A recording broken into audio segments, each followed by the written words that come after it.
been, on stage, you sang even on The Morning Blend. You've been in Doctor Who. That was so popular that then you did Torchwood, a spin-off. Sorry, slight correction there. Slight correction there. It wasn't because Doctor Who was so popular, it's because Captain Jack. Then in Desperate Housewives, you caught the attention of Mark Cherry. Yes, which is pretty cool. And I heard you were very excited when you got the call. Totally excited. You were like freaking out, right? Well, first of all, it was I was in a restaurant and I was doing a thing for a big children's charity in Britain. And I was traveling across America with a fellow presenter in the UK. And Mark Cherry wanted to have breakfast with me, and I went to have breakfast. And, in LA, as you know with the meetings that we've had and stuff, you go to breakfast sometimes, and it's a lot of blah, blah, blah, and we love you, love you, love you, and then you go away and you never hear anything about it again. No. That happens at my dinner table all the time. You could blah, blah, blah. That's like Scott. Scott, remember the other day we were talking to Scott? I think Scott hears us like Charlie Brown characters.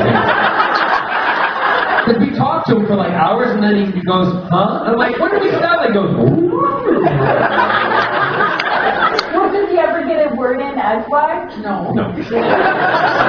Anyway, so back to Mark Cherry. Mark Cherry was, he then called half an hour later because scheduling-wise, I couldn't do it. So he called a half an hour later and he said, I don't care. He said, I'm going to write a character for you. You're going to do it when you can. And the thing that we had to do in that one was we had to tell them they had to kill me. Oh, because it was only for a limited time. Well, yeah, because I had to go to Torchwood. They had to schedule you in for that. They had to schedule me in for that. So it was written in right from the beginning that I was going to be blown up in a Prius. Which I love. Ex-boyfriend, was that okay with you? No, I was a husband. I was her husband, and I was creepy to my son and my wife, and I wanted to murder them. Yeah, you like playing a creepy character? Yeah. Okay, so it was awesome. With that being said, and now in Arrow. Yep.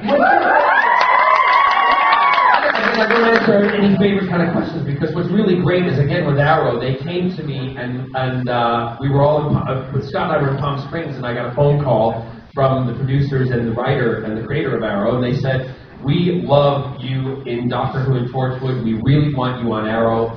What would it take? And they explained the whole role to me, and they were saying about how it's a new show, and they said this, they said, we probably can't afford you, and blah, blah, blah, blah, blah. And by the end of the conversation, they said, what do you think? And I said, well, to be honest with you, because you've spoken about it passionately, I am totally interested, because when someone else has the passion for what they do, if everybody who's doing it, like when you're writing a book, if you are passionate about that, then it's going to work out. Something's going to come out of it that is good. John, I saw this precious little target, and oh my God, it was so lovely. I just loved it. It was so awesome. She's passionate about handbags. I just loved it.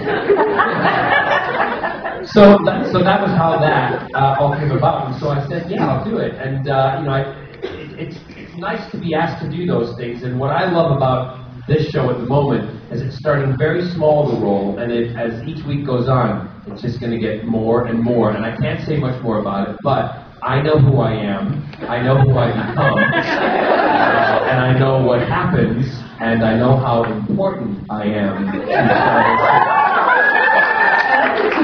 And I know all those things too. I know you do, because I told her. And she's not telling any of you, so don't try to get them out of her. And wine will not work. I was wondering with a book like Hollow Earth, if you because I know there's going to be another in the series. It's not going to be out until 2013, right? Next year. The UK version will be out in February, and Simon & Schuster have already bought the second one as well, and they'll put out it's called Bone Quill, and I literally finished the writing of it a week ago, and it'll be out, I imagine it'll be out a year from now. So when you write a book like this, is it later that you say there's going to be another book and another? Like I wonder about the, Harry Potters and the Twilight and do they write those books? All right. No, she's making a little comparison. She's not saying we're like them. Don't be booing her. Molly's my friend. But I know what you mean.